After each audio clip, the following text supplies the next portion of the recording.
Assalamualaikum, I am NUROL. So for today, I'm going to explain what is PDPA. PDPA is Personal Data Protection Act 2010 is an act that regulates the processing of personal data in regards to commercial transaction. It was gazetted in June 2010. Next, the Personal Data Protection Act 2010 (PDPA) came into force on November 15, 2013. Establishes a comprehensive cross-sectoral framework for the protection of personal data in relation to business transactions. To continue from the previous presenter, I'm going to discuss about the main functions of the PDPA. In terms of the substantive extent of the laws, personal data is defined as the amassing, recording, retaining, or storing of personal data, as well as performing any action in connection with personal data. So for the first one is the organization, alteration, and adaptation of personal data. So personal data processed only for the purpose of the individual's personal, family, or household affairs, including recreational purposes, are exempted from the PDPA.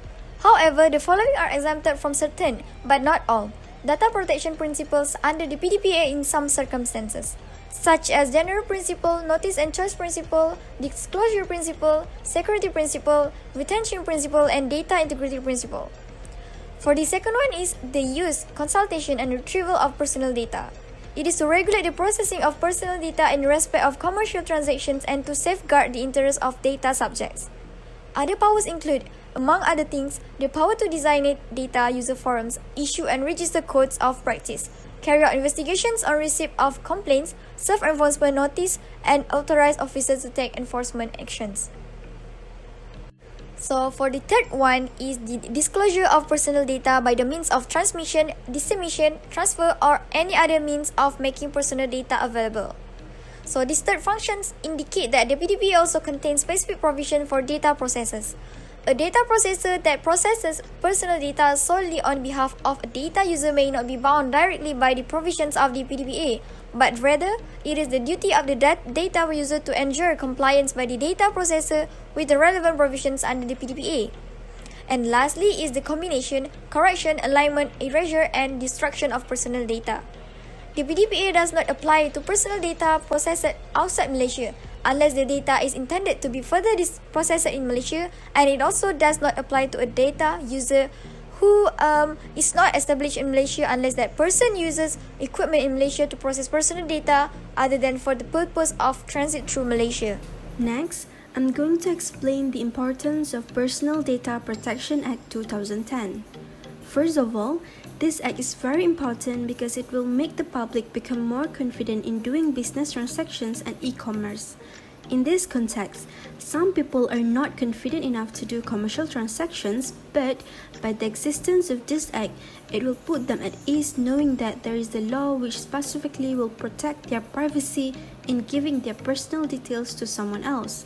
The next significance is that this act keeps personal data secured and protected, as this act has provided principles that governs this issue.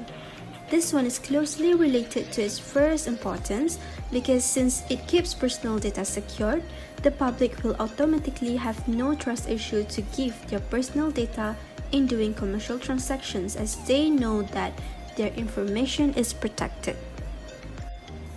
The Personal Data Protection Act 2010 is also important as it provides rights for the one who gives their personal data.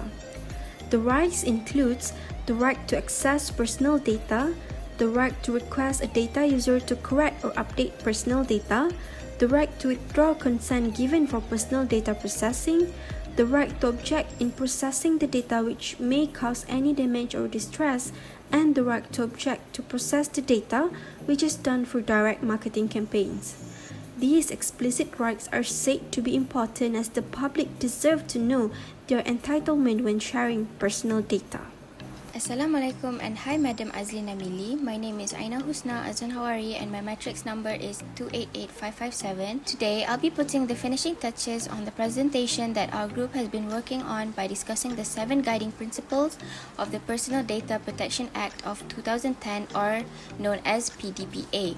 The number of our bank account or personal identity number or any other personal information could be considered part of the personal data that is relevant to the banking transaction. The PDPA establishes 7 personal data protection principles, of all which must be adhered to whenever personal data is being processed. First and foremost, we will discuss the general principle.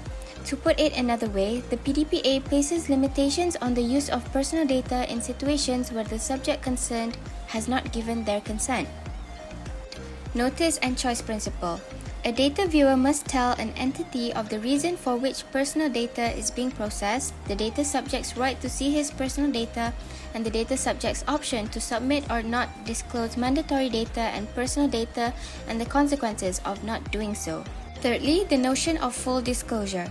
This concept makes it illegal to disclose an individual's private information without first obtaining the data subject's permission.